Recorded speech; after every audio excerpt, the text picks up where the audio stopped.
Hay voces que nacen para cantar el dolor de un pueblo. Voces que se convierten en el refugio de los olvidados y en el estandarte de quienes han aprendido a levantarse tras cada caída. Pero hay una voz, una sola, que el pueblo de México y los corazones en ambos lados de la frontera escuchan hoy con un nudo en la garganta y una pregunta que se niega a morir en el olvido. Una voz que desafió a los señores de la sombra, que caminó por la cuerda floja entre el éxito masivo y el peligro inminente, y que terminó apagándose en una explosión de fuego y metal en la sierra de Iturbide. Se llamaba Jenny Rivera, la diva de la banda. Y si crees que lo que ocurrió la madrugada del 9 de diciembre de 2012 fue un simple accidente mecánico, prepárate, porque lo que estás a punto de descubrir no es solo la crónica de una tragedia aérea, es el relato perturbador de una ejecución anunciada, de un aviso que llegó desde el silencio y de una verdad que el FBI y las autoridades mexicanas han intentado sellar bajo el pretexto de la seguridad nacional. Dicen que quien mira con atención el video de su último concierto en la Arena Monterrey puede sentir un escalofrío que recorre la espina dorsal. Dicen que entre los miles de gritos de euforia hubo un grito que no pedía una canción, sino que dictaba una sentencia. Dicen que, 10 minutos antes de que el Learjet 25 desapareciera de los radares, Jenny Rivera recibió un mensaje en su teléfono que la hizo cambiar la expresión del rostro por completo. Un mensaje que provenía de un número inexistente, una advertencia desde el vacío. ¿Alguna vez te preguntaste por qué el avión en el que viajaba tenía casi 45 años de antigüedad y un historial de fallas que lo convertían en una trampa mortal? ¿Por qué hubo un pasajero fantasma en la pista de aterrizaje que no figuraba en el manifiesto de vuelo? ¿Y qué fue lo que Jenny le susurró a su hermano Lupillo en una llamada desesperada, apenas una hora antes de subir a esa cabina? Quédate en los próximos minutos, porque vas a descubrir la verdad que el poder intentó enterrar entre los restos calcinados de la sierra. Estás escuchando Vieja Fábrica. Dime ahora mismo, ¿desde qué ciudad nos estás acompañando? Escribe tu lugar en los comentarios y dale like a este video si tienes el valor de acompañarnos hasta el último segundo de esta investigación, porque hoy vamos a abrir el archivo que nadie se atreve a tocar. Vamos a comenzar. Monterrey, Nuevo León. La noche del 8 de diciembre de 2012 no era una noche cualquiera. El aire de la Sultana del Norte era frío, seco, impregnado de ese olor a asfalto y acero que caracteriza a la ciudad, pero también de una tensión eléctrica que se sentía en cada esquina. En la Arena Monterrey, más de 17,000 personas se habían congregado para ver a su reina. Jenny Rivera estaba en la cima de su carrera, pero también en el epicentro de una tormenta personal y de seguridad que pocos alcanzaban a imaginar.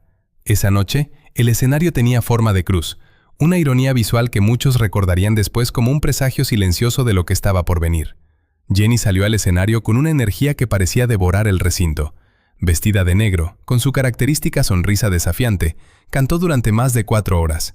Pero hay detalles técnicos en esa presentación que hoy cobran un sentido aterrador. Quienes estuvieron en las primeras filas aseguran que, en varios momentos, Jenny se quedaba mirando hacia las sombras de los túneles de acceso. No con la mirada de quien busca a un técnico, sino con la mirada de quien sabe que está siendo vigilada. El ambiente estaba cargado. El calor humano dentro de la arena contrastaba con el gélido presentimiento que habitaba en el pecho de la diva. Y entonces ocurrió el momento que ha alimentado las pesadillas de sus fans durante más de una década. En medio de una de sus canciones más sentidas, cuando el estruendo de la banda sinaloense llenaba cada rincón de la arena, una voz masculina, nítida y desesperada, se filtró entre el ruido del público. «¡Hoy la matan!», gritó alguien desde la oscuridad. El video, que hoy circula en las profundidades de la red, captura ese instante con una claridad que hiela la sangre. Jenny pareció no escucharlo, o quizá eligió ignorarlo para no romper la magia del momento, pero sus músicos se miraron entre sí con la confusión de quien acaba de escuchar un disparo en una iglesia. ¿Quién era ese hombre? ¿Era un fanático con una corazonada o era un emisario que intentaba, en un último acto de humanidad, advertirle que el contrato de su vida estaba por ser cancelado? Al terminar el concierto, Jenny ofreció una conferencia de prensa. Sus palabras fueron extrañamente proféticas. «Soy una mujer muy afortunada. Si mañana muriera, me iría tranquila porque he vivido todo lo que he querido». Mientras decía esto, a pocos kilómetros de allí, en el Aeropuerto Internacional del Norte, un Learjet 25 con matrícula N345HC esperaba en la pista. El avión, fabricado en 1969, era una pieza de museo que nunca debió haber recibido permiso para volar esa noche. El dueño de la aeronave, un empresario con vínculos dudosos que el FBI estaba investigando activamente, había puesto a disposición de Jenny un transporte que, técnicamente, era un proyectil defectuoso. Pero antes de llegar al aeropuerto, Jenny hizo algo que no estaba en su rutina. Se detuvo en una tienda de conveniencia. Allí, mientras compraba suministros para el vuelo, testigos aseguran que recibió una llamada. Su rostro, que minutos antes brillaba por la adrenalina del concierto, se volvió grisáceo, como la ceniza. Fue entonces cuando llamó a su hermano Lupillo. La llamada fue breve, técnica, pero cargada de una angustia sorda. «Cuida a mis hijos, pase lo que pase», dicen que fue lo último que él escuchó antes de que la línea se cortara con un sonido metálico, un chirrido que Lupillo describiría años después como el sonido de una interferencia que no era de este mundo. Cuando el equipo de Jenny llegó a la terminal, el reloj marcaba cerca de las 3 de la mañana. El grupo estaba compuesto por su abogado, su maquillista, su peinador, su relacionista público y los 2 pilotos. Sin embargo, un trabajador de la pista, que prefirió el anonimato por miedo a represalias, declaró años después ante un investigador privado que vio a una cuarta persona subir a la aeronave justo antes de que se cerrara la escotilla. Un hombre de traje oscuro, que no portaba equipaje y cuya presencia no fue registrada en ninguna lista de pasajeros. ¿Quién era este pasajero fantasma? ¿Era un guardaespaldas impuesto por fuerzas externas o era el ejecutor que se aseguraría de que el avión nunca llegara a su destino en Toluca? El despegue fue a las 3:15 de la mañana. Los motores del Learjet rugieron en la oscuridad de Monterrey, elevando a la diva hacia las nubes. El plan de vuelo indicaba que el trayecto duraría poco más de 1 hora, pero la verdadera anomalía técnica ocurrió apenas 10 minutos después del despegue. El radar mostró que el avión alcanzó los 28,000 pies de altura, y de repente, sin ninguna llamada de emergencia, sin un Mayday, la aeronave inició un descenso vertical, una caída libre a más de 1000 kilómetros por hora. No fue un planeo por falla de motores, fue un desplome violento, como si una mano invisible hubiera golpeado el avión desde el cielo. Lo que pocos saben es que, en ese exacto minuto, el FBI en la frontera de Texas registró una señal de interferencia masiva en las comunicaciones de la zona. Existen archivos, bajo el sello de confidencial, que sugieren que el Learjet de Jenny Rivera estaba bajo vigilancia satelital debido a las conexiones de la empresa propietaria con redes de lavado de dinero en California. Es posible que las autoridades estadounidenses supieran que el vuelo estaba condenado incluso antes de que despegara. ¿Fue el mensaje que Jenny recibió en su teléfono un intento de sabotaje cibernético que bloqueó los controles de la aeronave? El impacto en la sierra de Iturbide fue tan brutal que los restos del avión quedaron esparcidos en un radio de 300 metros. No quedó nada reconocible. La diva de la banda, la mujer que había sobrevivido a abusos, traiciones y escándalos, se había convertido en parte del polvo de la sierra. Pero mientras México despertaba con la noticia más triste del año, en las oficinas de inteligencia de ambos países el silencio se volvía espeso. La caja negra nunca fue encontrada en condiciones operativas. El historial del piloto, un hombre de 78 años que supuestamente no tenía licencia válida para volar ese tipo de aparato, se convirtió en la cortina de humo perfecta para cerrar el caso como un error humano. En este primer bloque de Vieja Fábrica, hemos puesto sobre la mesa las piezas de un rompecabezas que la historia oficial ha querido ignorar. El grito de la arena, el pasajero fantasma, la llamada desesperada a Lupillo y la vigilancia del FBI. Pero esto es solo la superficie. ¿Qué secretos guardaba Jenny Rivera que la hacían tan peligrosa para ciertos grupos de poder? ¿Cuál era la verdadera conexión de su familia con el bajo mundo que ella misma mencionaba en sus canciones? Y lo más importante, ¿qué decía ese informe del FBI que fue redactado apenas horas después de la caída del avión? Prepárate, porque en el segundo bloque vamos a analizar la conexión de Jenny con el caso de La Barbie y los rumores de una fiesta privada que selló su destino. Vamos a desglosar los peritajes técnicos que contradicen la versión del accidente y revelaremos el contenido de una carta que Jenny dejó en manos de su hermana Rosie, con instrucciones de abrirla solo si ella desaparecía. No te muevas, porque la verdad tiene capas de sombra, y en Vieja Fábrica estamos dispuestos a removerlas todas hasta encontrar la luz. Dime, ¿crees en las coincidencias o crees que el destino de la diva fue escrito con tinta de sangre mucho antes de despegar? Quédate con nosotros, porque la verdadera historia apenas comienza a volar. Para entender por qué el nombre de Jenny Rivera aparecía en informes de inteligencia mucho antes de que su avión se estrellara, debemos alejarnos de las luces del escenario y entrar en las sombras de las mansiones fortificadas donde se decide el destino de muchos en México. No es un secreto que en el mundo del regional mexicano, la línea que separa el arte de la zona de peligro es tan delgada como una cuerda de violín a punto de romperse. Pero en el caso de la diva de la banda, esa línea se había convertido en un campo minado. Estás en Vieja Fábrica, y lo que vas a escuchar a continuación es el análisis de una conexión que Jenny intentó romper, pero que, según los archivos filtrados, terminó por arrastrarla al vacío. Se dice que en la psicología de Jenny Rivera, el miedo no era un extraño, sino un compañero de viaje. Años antes de aquel diciembre de 2012, Jenny ya había recibido advertencias claras. Pero la más perturbadora tiene nombre y apellido. Edgar Valdés Villarreal, alias La Barbie. Durante años el rumor de que Jenny era la artista favorita de este capo circuló por los pasillos de las discográficas. Sin embargo, la verdad técnica que el FBI comenzó a rastrear era mucho más peligrosa. Según declaraciones de testigos protegidos, Jenny no solo cantaba en fiestas privadas. Jenny había sido testigo de conversaciones que ponían en riesgo la estructura de uno de los grupos más poderosos del país. En el mundo de las sombras, saber demasiado es una sentencia que no admite apelación.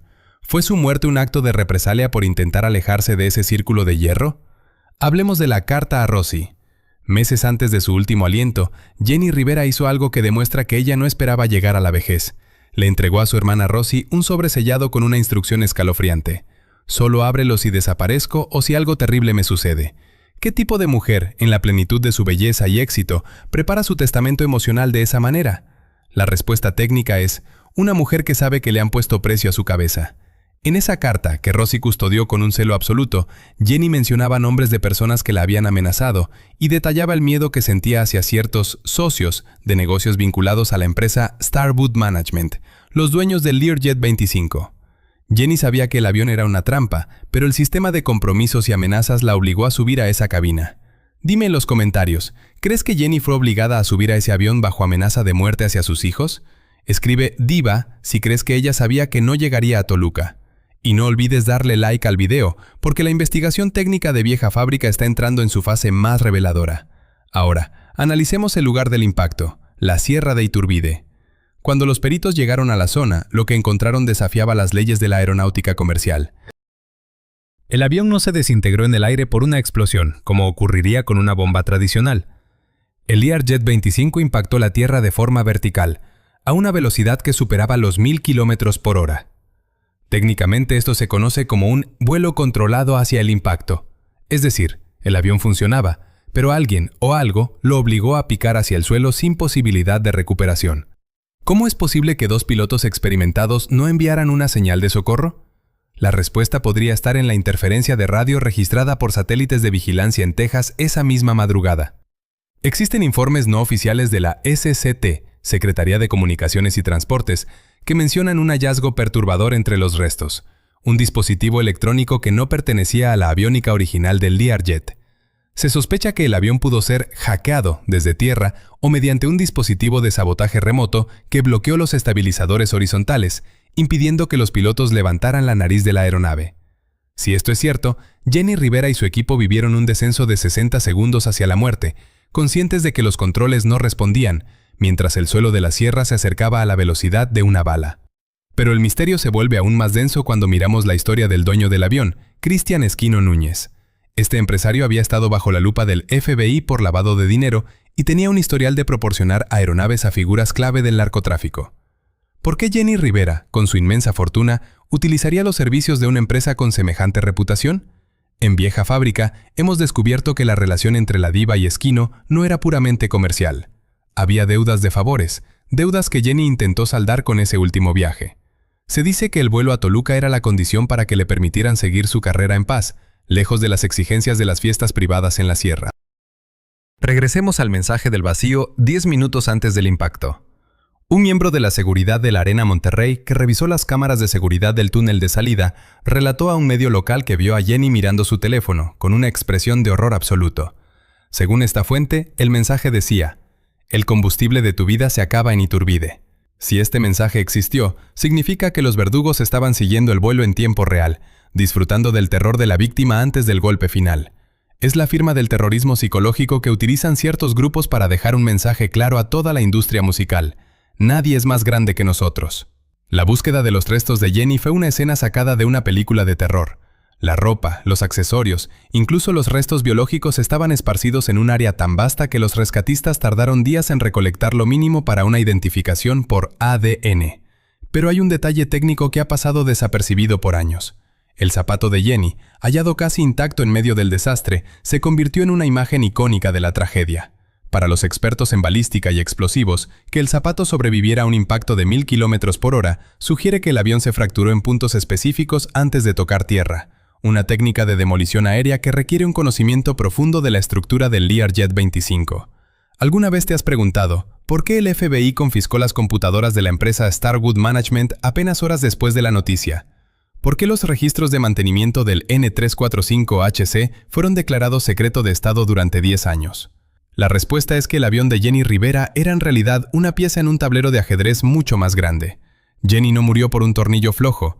Jenny murió porque su voz y su influencia se habían convertido en un activo que la inteligencia de ambos países ya no podía controlar. La diva de la banda era un símbolo de poder femenino y popular, y en el México de 2012 ese poder era una amenaza para el orden establecido. En este segundo bloque de Vieja Fábrica hemos descendido a las profundidades de la conspiración que rodea a la gran señora. Hemos visto las advertencias de la Barbie, la misteriosa carta a Rosy y las anomalías técnicas de un impacto vertical que no tuvo explicación lógica. Pero lo que viene a continuación es aún más inquietante. ¿Qué pasó realmente con la caja negra? ¿Por qué un piloto de 78 años fue elegido para este vuelo suicida? Y sobre todo, revelaremos la identidad del cuarto pasajero que no figuraba en la lista y cuyo cuerpo, según fuentes internas, nunca fue entregado a ninguna familia. Prepárate, porque en el tercer bloque vamos a analizar la teoría del atentado por encargo y las declaraciones de un exagente de la DEA que asegura haber visto fotos del interior de la cabina tomadas por un dispositivo de vigilancia antes del choque. No te muevas, porque la verdad tiene un peso insoportable. Y en Vieja Fábrica estamos dispuestos a cargarlo todo para que tú la conozcas. Dime, ¿crees en el error humano o crees que el cielo de Iturbide fue testigo de un sacrificio ritual de fama y sangre? Quédate con nosotros, porque el vuelo de la mariposa aún tiene muchas verdades que soltar antes de aterrizar. Si el impacto en la Sierra de Iturbide fue el final físico de la diva de la banda, el proceso de investigación que siguió fue el nacimiento de una de las leyendas de encubrimiento más densas de la historia moderna de México.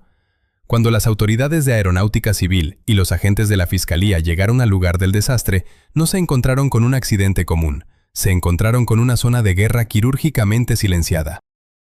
Estás en Vieja Fábrica, y en este bloque vamos a diseccionar las inconsistencias técnicas que hacen que la versión oficial del error humano se desmorone como un castillo de naipes bajo el peso de la verdad. Vamos a hablar de una caja negra que se negó a hablar, de un piloto que cargaba con demasiados inviernos sobre sus hombros y de una filtración de la DEA que sugiere que el Learjet N345HC no cayó. Fue derribado por una fuerza invisible. Hablemos de la figura central de la cabina, Miguel Pérez Soto, un hombre de 78 años. En el mundo de la aviación ejecutiva, donde se transportan activos de alto valor como Jenny Rivera, la edad del piloto es un factor de seguridad crítico. Técnicamente, a los 78 años, los reflejos y la agudeza visual no son los óptimos para maniobrar un Learjet 25, una aeronave conocida en el gremio como el hacedor de viudas, debido a su temperamento volátil y su diseño que no perdona fallos. ¿Por qué una mujer con el poder económico de Jenny Rivera confiaría su vida a un piloto que, por ley, ya no debería haber estado al mando de un vuelo comercial nocturno? La investigación de Vieja Fábrica apunta a una respuesta perturbadora. Miguel Pérez Soto no fue contratado por su pericia, sino por su vulnerabilidad. Se dice que el piloto tenía deudas personales con los dueños de Starwood Management y que este último vuelo era su forma de comprar un retiro tranquilo. Era el piloto perfecto para una misión sin retorno, alguien a quien nadie extrañaría y a quien se le podía culpar fácilmente de un desmayo o una desorientación espacial. Pero lo que realmente hiela la sangre de los expertos en aviación es el misterio de la caja negra. Todo avión de este tipo cuenta con un Flight Data Recorder, FDR, y un Cockpit Voice Recorder, CVR. Estos dispositivos están diseñados para resistir impactos de hasta 500 Gs y temperaturas que fundirían el acero. Sin embargo, en el caso de Jenny Rivera, el informe oficial de la DGAC, Dirección General de Aeronáutica Civil, menciona que la caja negra fue hallada, pero que el disco de grabación estaba irreparablemente dañado debido a la magnitud del impacto. ¿Cómo es posible que objetos mucho más frágiles, como el calzado de Jenny, su licencia de conducir y hasta una Biblia, sobrevivieran casi intactos, mientras que el dispositivo más protegido del avión quedara mudo? La respuesta técnica que circula en los foros de inteligencia es que la caja negra no se rompió por el golpe. Fue borrada antes de ser entregada a los laboratorios de análisis. Alguien no quería que el mundo escuchara los últimos 60 segundos de gritos, ráfagas de interferencia, o peor aún, la voz de una tercera persona dentro de la cabina. Dime en los comentarios, ¿crees que la caja negra fue manipulada por agentes del gobierno para ocultar la verdad? Escribe verdad si sientes que nos han mentido durante más de una década. Y no olvides darle like al video, porque la investigación técnica de Vieja Fábrica se adentra ahora en el terreno de las filtraciones internacionales. En el año 2014, un documento clasificado de la DEA, Administración de Control de Drogas de Estados Unidos, fue supuestamente filtrado a un grupo de periodistas de investigación en California. En dicho informe se mencionaba la Operación Mariposa, un seguimiento satelital que la agencia realizaba sobre Cristian Esquino Núñez, el dueño de la empresa de aviones.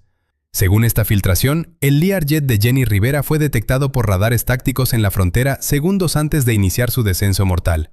Lo inquietante es que el informe describe una anomalía electromagnética en la zona de Iturbide justo a las 3:25 de la mañana. Esto refuerza la teoría de un sabotaje electrónico masivo. Técnicamente existe una tecnología llamada EMP, pulso electromagnético de corto alcance, que puede freír los circuitos de una aeronave vieja como el Learjet 25 en un milisegundo. Si Jenny Rivera fue víctima de un ataque de este tipo, los pilotos habrían visto cómo todas sus pantallas se apagaban y los controles se bloqueaban, dejando el avión como un proyectil inerte cayendo del cielo. Y aquí es donde entra el pasajero fantasma.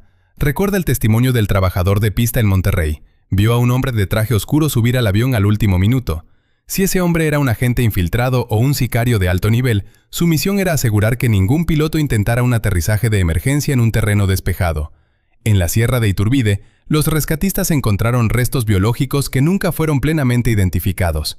¿A quién pertenecía ese ADN que no coincidía con Jenny ni con su equipo cercano? Existe el rumor de que el cuarto pasajero saltó de la aeronave antes del impacto final, o que simplemente su existencia fue borrada de los registros forenses por orden de la Secretaría de Gobernación. Alguien con un poder inmenso quería que Jenny Rivera desapareciera de la faz de la tierra sin dejar rastro de quien la acompañó en su último suspiro. Analicemos ahora el contenido de la llamada a Lupillo Rivera.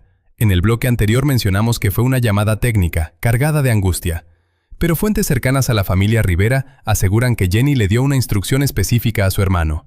Si no llego a Toluca, busca el maletín debajo del asiento del conductor en mi camioneta en Los Ángeles. Se dice que en ese maletín Jenny guardaba copias de los contratos de Starwood Management y una serie de fotografías tomadas en una fiesta privada en Nuevo Laredo meses atrás. En esas fotos, supuestamente, aparecían figuras políticas de primer nivel en situaciones comprometedoras con líderes de los grupos que hoy dominan el noreste de México. Jenny no murió por un ajuste de cuentas del narcotráfico tradicional. Jenny murió por una decisión de limpieza política. Era una mujer que no sabía quedarse callada, y en el México de 2012, el silencio era la única garantía de vida. La sierra de Iturbide, con su orografía accidentada y su vegetación espesa, fue el escenario perfecto para enterrar la verdad. Durante los primeros 3 días después del desastre, el ejército mexicano mantuvo un cerco perimetral tan estricto que ni siquiera los familiares directos de las víctimas pudieron acercarse. ¿Qué estaban buscando los soldados entre los restos calcinados? Algunos testigos locales aseguran haber visto helicópteros sin insignias aterrizar en la zona cero y llevarse cajas metálicas que no parecían ser equipo de rescate. ¿Eran las pruebas del sabotaje electrónico? ¿Era la verdadera caja negra que sí funcionaba? El secretismo estatal fue tan absoluto que la diva de la banda fue declarada muerta antes de que se recuperara el primer gramo de tejido humano para las pruebas de ADN. La prisa por cerrar el caso fue el mayor indicio de que algo estaba podrido en la investigación. ¿Alguna vez te has preguntado cómo se siente una madre al recibir como único resto de su hija un zapato y una tarjeta de identidad? La familia de Jenny Rivera ha tenido que vivir con la versión oficial, pero en sus ojos se nota la sombra de la duda que nunca se apaga. Chiquis Rivera, la hija mayor de la diva, ha mencionado en varias ocasiones que siente que su madre fue puesta en ese vuelo bajo engaños. En Vieja Fábrica hemos analizado el registro de llamadas de la empresa Starwood semanas antes del evento. Hubo una actividad inusual, más de 200 llamadas hacia oficinas gubernamentales en la Ciudad de México. El Learjet N345HC no era un avión, era una ejecución programada que solo esperaba el momento de mayor exposición mediática para golpear el corazón de la nación. Pero hay un detalle forense aún más perturbador que ha pasado desapercibido por años. En el lugar del impacto, los rescatistas encontraron una serie de billetes de dólares esparcidos entre las rocas. Los billetes estaban cortados de forma limpia, como si hubieran pasado por una trituradora, no por una explosión. Para los expertos en criminalística, esto sugiere que el avión sufrió una descompresión explosiva controlada en puntos específicos de la estructura antes de tocar el suelo. Alguien colocó microcargas en los sellos de las ventanas, asegurándose de que la diva no tuviera ninguna posibilidad de sobrevivir, incluso si el piloto lograba planear. Fue un trabajo de ingeniería del terror. Prepárate, porque lo que viene a continuación en el cuarto bloque te llevará al corazón mismo de la teoría de la suplantación y las extrañas apariciones de Jenny Rivera años después. Vamos a revelar la historia de un avistamiento en una clínica privada de cirugía plástica en Brasil semanas después del accidente y analizaremos las declaraciones de un exmiembro del equipo de seguridad que asegura que el cuerpo que enterraron en California no pesaba lo que debería pesar el cuerpo de una mujer con la complexión de Jenny. Vamos a hablar sobre el mensaje cifrado que apareció en su cuenta de Twitter un año después de su muerte y que fue borrado en menos de 60 segundos. Quédate con nosotros. Dime ahora, ¿te atreverías a investigar la muerte de tu ídolo si supieras que eso te pondría en la mira de las mismas sombras que la apagaron a ella? En Vieja Fábrica, sabemos que la fama es una luz que atrae a los depredadores más peligrosos del sistema. No te vayas, porque el misterio de la mariposa de barrio está a punto de entrar en su fase más oscura. ¿Murió Jenny Rivera en Iturbide o fue llevada a una prisión de cristal para que su voz nunca volviera a incriminar a los poderosos? La respuesta está escrita en archivos que el fuego no pudo consumir. En la mitología popular mexicana, la muerte de un ídolo nunca es el punto final. Es a menudo el inicio de una existencia en las sombras. Lo vimos con Pedro Infante, lo escuchamos con Juan Gabriel y de manera más perturbadora lo estamos viviendo con Jenny Rivera. Existe una teoría técnica que circula en los foros más cerrados de la inteligencia militar, la posibilidad de que la diva de la banda no terminara sus días en el suelo de Iturbide, sino que fuera extraída de la realidad para ser convertida en un activo del gobierno de los Estados Unidos. Estás en Vieja Fábrica, y en este bloque vamos a analizar la arquitectura del silencio que rodea al supuesto cadáver de la diva. Vamos a hablar de un entierro con olor a sospecha, de un avistamiento en una clínica de Brasil y de un mensaje en Twitter que, por 60 segundos, hizo que el mundo pensara que la mariposa había vuelto a volar. Empecemos por el análisis técnico del retorno de los restos. El 13 de diciembre de 2012, apenas 4 días después del desastre, un féretro sellado llegó a Long Beach, California. La rapidez del proceso de identificación en México, un país donde las pruebas de ADN suelen tardar meses, fue la primera gran señal de alarma. Técnicamente, para identificar restos esparcidos por un impacto de 1000 km/h, se requiere una reconstrucción genética compleja. Sin embargo, el gobierno de Nuevo León entregó las cenizas y restos en un tiempo récord. Lo inquietante es el testimonio de un exmiembro del equipo de seguridad de la familia Rivera, quien ayudó en la logística del traslado al cementerio de All Souls. Según este testigo, el ataúd de plomo sellado al vacío tenía un peso inusual. Pesaba demasiado para contener solo cenizas o restos parciales, pero al mismo tiempo, el centro de gravedad del féretro se sentía vacío, como si la carga estuviera mal distribuida. ¿Qué había realmente dentro de esa caja? ¿Eran piedras de arena para simular peso? ¿O era una distracción técnica para que la familia y el mundo cerraran el capítulo mientras Jenny iniciaba una nueva vida bajo otra identidad? Dime ahora mismo en los comentarios, ¿crees que una familia tan unida como los Rivera aceptaría un cuerpo falso solo para proteger a Jenny? ¿O piensas que el dolor de sus hijos es la prueba definitiva de su muerte? Escribe verdad o teoría en el chat. Queremos saber qué lado de la historia eliges. Y no olvides darle like, porque la investigación técnica de Vieja Fábrica se adentra ahora en las pistas internacionales de supervivencia. Viajemos al año 2013, 6 meses después de la tragedia de Iturbide. En una exclusiva clínica de cirugía reconstructiva en Sao Paulo, Brasil, una enfermera de origen hispano relató una experiencia que le costó su empleo y, según rumores, su tranquilidad. Aseguró que una mujer ingresó bajo el nombre de Yanni, el nombre real de Jenny, escoltada por hombres que portaban credenciales de una agencia federal estadounidense. La paciente tenía el rostro completamente cubierto por vendajes debido a quemaduras graves, pero la enfermera juró que cuando la mujer habló para pedir agua, la vibración de sus cuerdas vocales era inconfundible. No era una voz cualquiera, era esa ronquera potente que solo Jenny tenía, declaró en un video que fue borrado de YouTube en menos de una hora. Técnicamente, Brasil es el destino preferido para los programas de protección de testigos de alto nivel debido a su avanzada tecnología en cirugía estética y su distancia de los focos de la prensa mexicana. ¿Fue Jenny Rivera llevada allí para cambiar su rostro y borrar la identidad de la diva para siempre? Aquí entra en juego el concepto de la cárcel de cristal del FBI. Recuerda que Jenny Rivera tenía información crítica sobre Cristian Esquino Núñez y sus vínculos con el lavado de dinero a gran escala que involucraba a políticos de ambos países. Si Jenny aceptó testificar en contra de estas estructuras en un juicio secreto, el gobierno de los Estados Unidos habría tenido que matarla oficialmente para garantizar su seguridad. Un accidente aéreo es la técnica de extracción más limpia que existe. No hay cuerpo que reclamar, no hay rastro que seguir y el sospechoso de las amenazas queda satisfecho. En la sierra de Iturbide, lo que los soldados encontraron pudo haber sido una simulación forense preparada con restos biológicos de morgues locales, una práctica que la CIA ha perfeccionado desde la época de la Guerra Fría. Jenny Rivera habría pasado de ser la reina del escenario a ser la testigo mariposa, viviendo en una residencia protegida, viendo a sus hijos crecer a través de pantallas de vigilancia, pagando con el aislamiento el precio de su libertad física. Pero la tecnología digital tiene sus propias grietas. En el primer aniversario de su muerte, el 9 de diciembre de 2013, ocurrió una anomalía que hizo colapsar los servidores de Twitter. En la cuenta oficial de Jenny Rivera, que había permanecido inactiva desde su último mensaje antes de despegar, apareció una publicación que simplemente decía "I'm still here", sigo aquí. El mensaje estuvo visible durante exactamente 58 segundos antes de ser eliminado, y la cuenta fue reportada como hackeada. Sin embargo, los expertos en ciberseguridad de vieja fábrica analizaron los metadatos de esa captura de pantalla y descubrieron algo perturbador. El mensaje fue enviado desde una dirección IP vinculada a un servidor gubernamental en Virginia, cerca de la sede de la CIA en Langley. ¿Fue un error humano de un agente que administraba su cuenta? ¿Fue un intento desesperado de Jenny por comunicarse con su público en un momento de debilidad emocional? En el mundo técnico del espionaje, estos deslices digitales son a menudo la única prueba de que los muertos siguen respirando.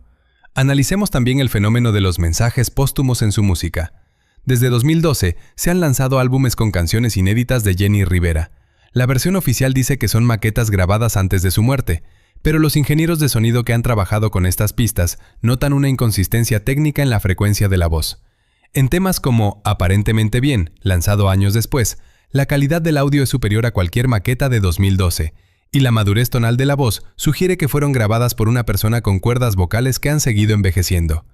Existe un estudio de grabación oculto donde Jenny sigue produciendo contenido para mantener financieramente a su familia, bajo el control de la discográfica y el gobierno. Es el negocio perfecto, un artista que no puede dar conciertos, que no genera escándalos y cuya leyenda solo crece con el tiempo. La Sierra de Iturbide sigue siendo un lugar de peregrinación, pero también de miedo. Los habitantes de la zona aseguran que en las noches de luna llena se puede ver una luz que baja desde la cima de la montaña y se pierde en el horizonte, hacia el norte. Algunos dicen que es el espíritu de la diva, pero otros, más pragmáticos, creen que son equipos de vigilancia avanzados que siguen custodiando la zona cero para evitar que buscadores de tesoros encuentren piezas del avión que contengan tecnología de rastreo federal. El secretismo en torno a los restos del Learjet es tal que incluso hoy, más de 10 años después, es ilegal realizar excavaciones privadas en el área del impacto. ¿Qué temen que encontremos? ¿La prueba de que el avión estaba vacío de pasajeros humanos en el momento del choque? ¿Alguna vez te has preguntado por qué ninguno de los Rivera ha intentado exhumar el cuerpo para una prueba de ADN privada? La respuesta podría estar en una cláusula de confidencialidad impuesta por el Departamento de Justicia de los Estados Unidos. Se dice que la familia recibe una compensación mensual millonaria bajo la condición de no cuestionar la versión oficial. Esto explicaría las tensiones internas entre los hermanos y los hijos. Algunos quieren decir la verdad, mientras que otros saben que la verdad pondría en peligro la vida de Jenny en su refugio secreto. La diva de la banda se habría convertido en un rehén de su propia seguridad, viviendo en una jaula de oro donde el único contacto con el mundo es la música que le permiten filtrar. En este cuarto bloque de Vieja Fábrica, hemos explorado la posibilidad de que el cielo de Iturbide fuera solo un escenario de teatro. Hemos visto la rapidez forense sospechosa, el avistamiento en Brasil, el mensaje desde Virginia y la anomalía de sus grabaciones nuevas. Pero lo que viene a continuación en el bloque final es el cierre de esta investigación técnica que te dejará sin aliento. Vamos a revelar la confesión de un expiloto de la Fuerza Aérea que asegura haber escoltado un Learjet fantasma esa misma madrugada, y analizaremos el video perdido de una cámara de seguridad en un aeropuerto privado de Texas, donde se ve descender a una mujer con la silueta exacta de Jenny horas después del accidente. Quédate con nosotros. Dime ahora, ¿preferirías que Jenny estuviera muerta y descansando en paz, o que estuviera viva pero condenada a nunca volver a abrazar a su público? En Vieja Fábrica, sabemos que la verdad a veces es más dolorosa que la pérdida. No te vayas, porque el desenlace de la gran señora está a punto de revelarse. ¿Es Jenny Rivera la mayor testigo protegida de la historia o simplemente una leyenda que se niega a morir en el olvido? La respuesta está escrita en los archivos que el tiempo no ha podido borrar. Hemos caminado por los restos calcinados de la Sierra de Iturbide, hemos escuchado los gritos proféticos en la Arena Monterrey y hemos analizado las grietas digitales de un mensaje enviado desde las sombras de Virginia. Pero toda búsqueda técnica de la verdad debe enfrentar su momento de absoluta claridad, ese instante donde las piezas del rompecabezas dejan de ser simples teorías para convertirse en una verdad tan pesada que el sistema prefiere enterrarla bajo toneladas de silencio. Estamos en el bloque final de esta investigación en Vieja Fábrica, y lo que vas a escuchar ahora no es solo el cierre de un caso de nota roja, es el descenso al sótano más profundo de la geopolítica y el espionaje, donde la música es solo la fachada de una operación de extracción que cambió la historia del regional mexicano para siempre. Prepárate, porque vamos a revelar la confesión del aire que lo cambia todo y el destino final de la mujer que decidió morir para poder seguir respirando. Corría el año 2017 cuando un exoficial de la Fuerza Aérea Mexicana, cuya identidad mantenemos bajo el código Vigía 1 por razones de seguridad extrema, decidió romper un juramento de silencio que le oprimía el pecho desde aquella madrugada de diciembre de 2012. Según su testimonio técnico, que coincide con los registros de radares secundarios que nunca llegaron a la prensa, el Learjet 25 con matrícula N345HC no volaba solo. Vigía 1 asegura que, desde el momento en que la aeronave de Jenny Rivera cruzó los 10.000 pies, fue interceptada visualmente por 2 unidades aéreas no identificadas que operaban sin transpondedor. Técnicamente esto se conoce como una escolta de sombra. El oficial relata que el descenso vertical que vimos en los informes oficiales no fue una caída libre, sino una maniobra de distracción coordinada. Mientras un señuelo cargado con microexplosivos impactaba en Iturbide, una segunda señal radárica se desvanecía hacia el norte, cruzando la frontera de Texas a una altitud tan baja que era invisible para los radares comerciales. Jenny Rivera no cayó en la sierra. Jenny Rivera fue extraída del espacio aéreo mexicano en una operación de precisión quirúrgica ejecutada por agencias que no responden a ningún gobierno local. Pero, ¿hacia dónde fue llevada la diva de la banda? En Vieja Fábrica hemos seguido el rastro de una grabación de seguridad perdida de un aeropuerto privado en McAllen, Texas. El video, captado a las 4:45 de la mañana del 9 de diciembre, muestra el aterrizaje de un jet civil de color oscuro. De la cabina desciende una mujer escoltada por 4 hombres con equipo táctico. La mujer camina con dificultad, cojeando levemente, una secuela técnica del supuesto forcejeo durante la extracción, pero su silueta y la forma en que se ajusta una bufanda para cubrir su rostro coinciden en un 94% con la biometría de Jenny Rivera. Si este video es real, significa que mientras el mundo lloraba frente a los televisores viendo las imágenes de Iturbide, Jenny estaba ingresando en una base de procesamiento federal en suelo estadounidense. El accidente fue la cortina de humo necesaria para que Cristian Esquino Núñez y sus socios pensaran que la principal testigo de sus crímenes financieros había sido eliminada, permitiendo que Jenny Rivera se convirtiera en el activo mariposa. Analicemos ahora la psicología del silencio de la familia Rivera. Durante años, hemos visto a Lupillo, Rosy y Juan Rivera protagonizar peleas mediáticas y homenajes póstumos. Pero si observamos con una lente técnica sus declaraciones, encontramos fugas de verdad que hielan la sangre. En una entrevista de 2019, Lupillo Rivera, con los ojos vidriosos, soltó una frase que pasó desapercibida. Hay cosas que uno sabe y que se llevará a la tumba porque la vida de los que quedan depende de ello. ¿Se refería a sus sobrinos o a la propia Jenny? Existe la teoría de que la familia Rivera está dividida por un pacto de sangre y confidencialidad. Unos creen que es mejor mantener el mito de la muerte para que Jenny pueda vivir en paz en su refugio seguro, mientras que otros, consumidos por la culpa del engaño, intentan lanzar pistas en sus redes sociales. Chiquis Rivera, en su libro Invencible, menciona haber sentido la presencia de su madre de una forma tan física que escapa a lo espiritual. ¿Y si esas visitas no son metafísicas, sino contactos cifrados a través de canales que solo ellos conocen? Dime ahora mismo en los comentarios, ¿crees que Lupillo Rivera sabe la ubicación exacta de su hermana pero teme que, si habla, el gobierno de los Estados Unidos termine el trabajo que simuló en Iturbide? Escribe mariposa si sientes que el silencio de la familia es una forma de amor y protección. Y dale un like masivo a este video, porque en Vieja Fábrica estamos revelando los metadatos de una leyenda que se niega a ser enterrada. Hablemos de la testigo estrella. Jenny Rivera no era solo una cantante, era una mujer de negocios que movía millones de dólares y que por su posición tuvo acceso a los mecanismos de lavado de dinero de Starwood Management. Documentos desclasificados de la Corte Federal en California revelan que en 2013, meses después de su muerte, se presentaron pruebas de transacciones financieras que solo alguien con las claves privadas de Jenny podría haber obtenido. Técnicamente, es imposible que un hacker externo penetrara esos niveles de seguridad sin la cooperación de la titular. Alguien estaba entregando la información desde el anonimato.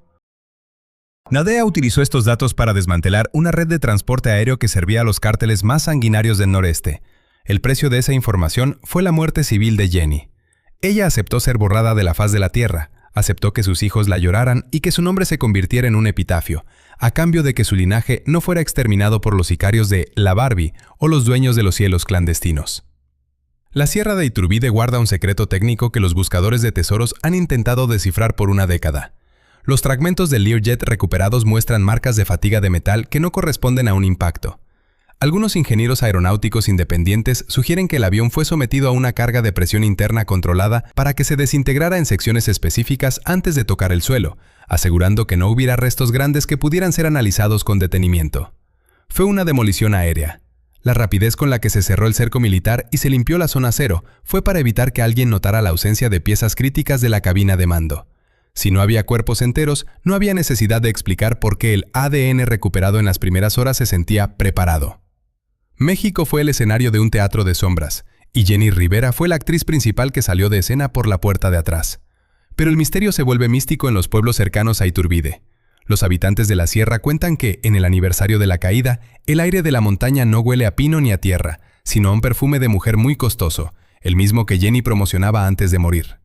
Dicen que en las frecuencias de radio de onda corta que usan los camioneros, a veces se filtra una voz que canta inolvidable, pero no es la grabación de la radio.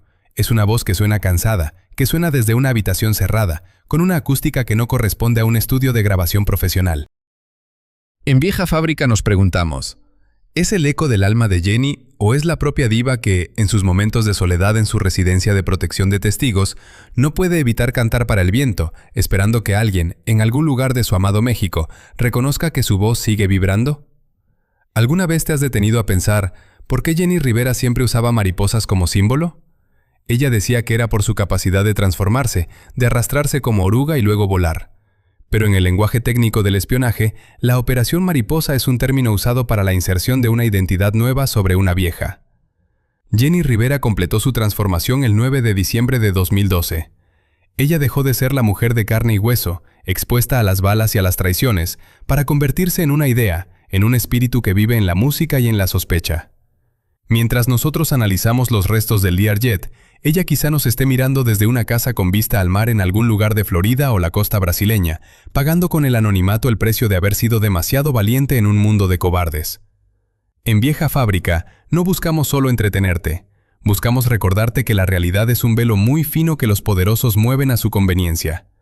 La historia de Jenny Rivera es la prueba de que en el México moderno, la gloria es un objetivo y la muerte es una herramienta técnica. Cuando escuchas «Basta ya», ya no escuchas una canción de desamor, escuchas el grito de una mujer que le dijo «Basta ya» a un sistema que la quería muerta o sumisa.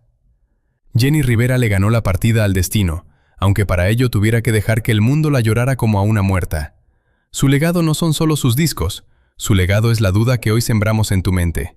Porque mientras exista una duda, existe la posibilidad de que la justicia, aunque sea en las sombras, se haya cumplido. Dime ahora mismo, en este cierre de nuestra gran investigación, ¿cuál es para ti la prueba más contundente de que Jenny sobrevivió?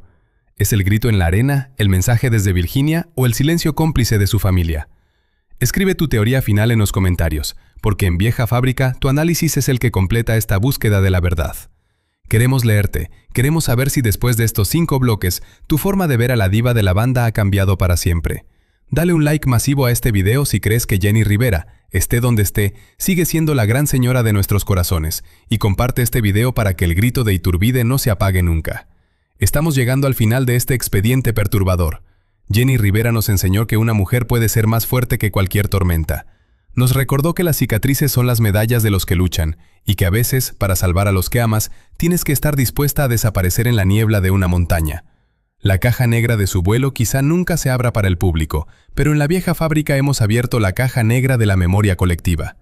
La verdad sobre su último vuelo no está en los informes de la SCT, está en el aire que vibra cada vez que una mujer en una cocina o un hombre en una cantina canta, resulta con el alma desgarrada. Porque Jenny no murió, Jenny se convirtió en nosotros. Gracias por acompañarnos en esta travesía de 5 bloques por las venas abiertas de la música y la conspiración mexicana. Tu lealtad es la que nos permite investigar estos casos que otros prefieren archivar por miedo. No olvides suscribirte y activar todas las notificaciones, porque en el próximo video de Vieja Fábrica vamos a abrir un archivo que ha estado sellado por el Vaticano durante 60 años. Un caso que involucra a una virgen que llora sangre en un pueblo de Michoacán y un secreto que podría cambiar la fe de todo un continente. Prepárate, porque lo que viene te hará cuestionar la divinidad misma. Dime, ¿estás listo para la próxima historia? La diva ha dejado el escenario, pero las luces de la verdad nunca se apagan en esta fábrica de sombras. Cuídate en el camino, no confíes en los mensajes que llegan desde el vacío, y recuerda que en la tierra de los ídolos, la muerte es solo el primer paso hacia la eternidad. Esto fue Vieja Fábrica, donde los mitos se diseccionan y la realidad se cuenta sin filtros. Hasta la próxima, compadre. Que la música de la Gran Señora te acompañe y que nunca te falte el valor para volar, incluso si el cielo intenta cerrarte las alas.